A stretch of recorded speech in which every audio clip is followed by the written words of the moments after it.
time. But anyway, okay, so 8th episode of New Hampshire Real Estate Advice with Victoria Mead. Thanks for joining. Thanks for coming back, even after technical difficulty. Ben says hi. Thank you, Liz. So if you guys have any questions, drop them in the comments. If you're there watching, please say hello and say you're glad that you can hear me now.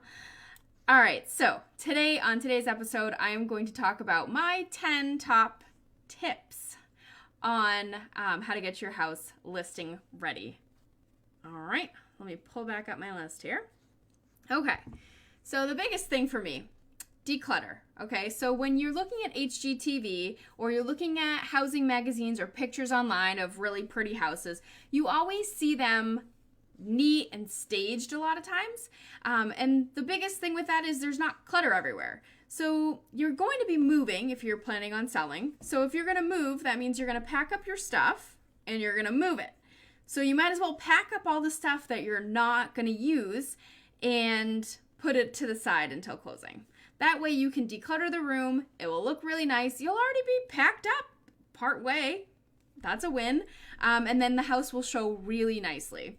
So another tip is switch out old and outdated things that are easy enough to switch out. For example, if you have an older comforter, go to Marshall's and find a really cute, inexpensive comforter, throw that on. If you have kind of an older shower curtain you've been using for, the past 20 years, switch that out with something more modern. Same with the, bath mats in the bathroom, maybe the towels that you have out during showings and pictures, change those out. And then also like the welcome mat, because when your buyers come up and they're waiting for their agent to open the lockbox, they're looking around and they're going to notice if you have a nice, pretty, modern welcome mat. So little minor things like that. Depersonalize. So this is really, really hard for people, especially when they're used to the stuff being on the walls and being like, well, what do I replace them with? Depersonalize pictures. So don't leave pictures of family or you or whatever. Pictures and portraits of dogs. Okay, that's fine. But try to keep things very neutral. That way buyers can come in and see their stuff there and not get, caught up in looking to see if they know you because they're looking at the pictures to be like, do I know them? I do that sometimes. I'm guilty. So depersonalize. Clean your cabinets, your kitchen cabinets, clean your appliances, clean your windows, clean your trim, dust your baseboard, things like that. That all makes a difference because when you walk into somebody's house and it feels clean, it feels like it's well maintained and loved, and that's something that buyers want to buy. So feel free if you want to hire a house cleaner. They'll come in, take 3 hours, deep clean the house. It'll look spotless clean like no one's ever lived there. Clean sells. Next thing, stage and prep the home if needed. If you really don't know what you're doing, I'm an accredited staging professional, so I have that designation. I'm happy to help you in any way. It's actually something I really like to do is decorate.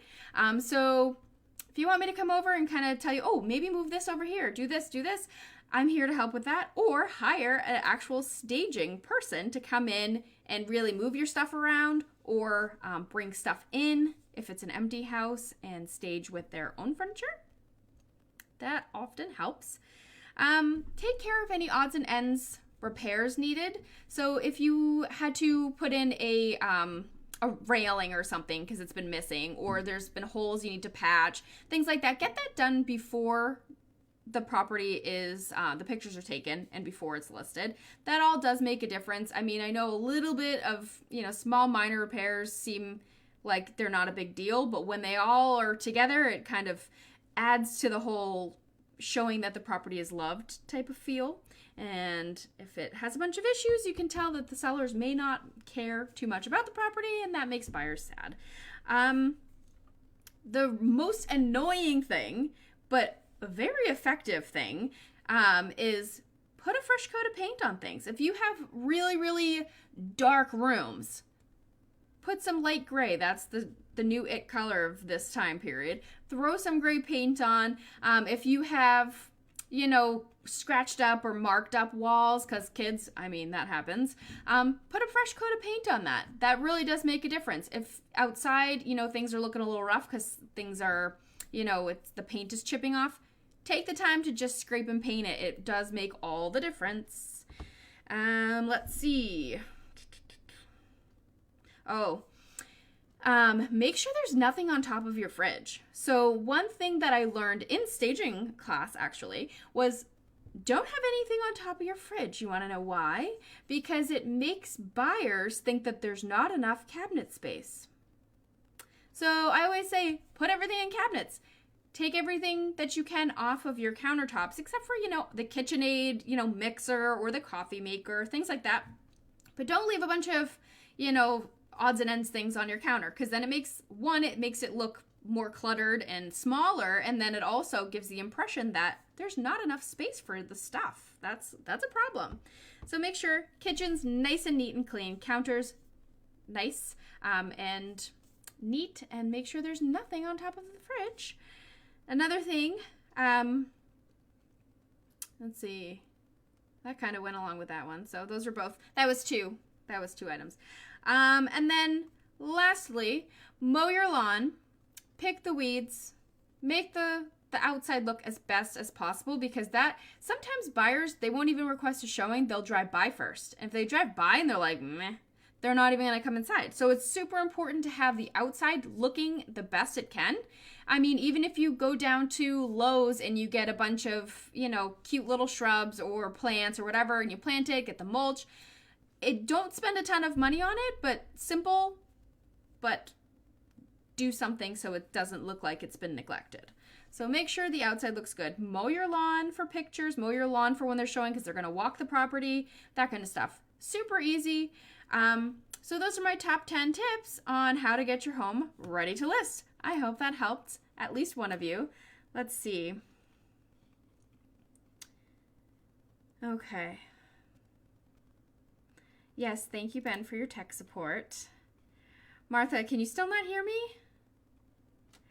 5 minutes ago.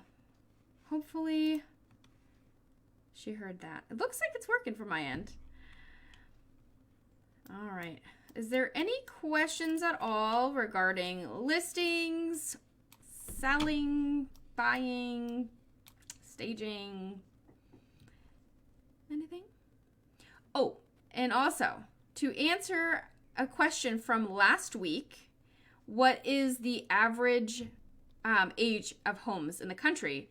The average age in the country is 1941 for built houses. So that's the average year built for houses, I should say. I don't know if I said that correctly. But anyway, 1941.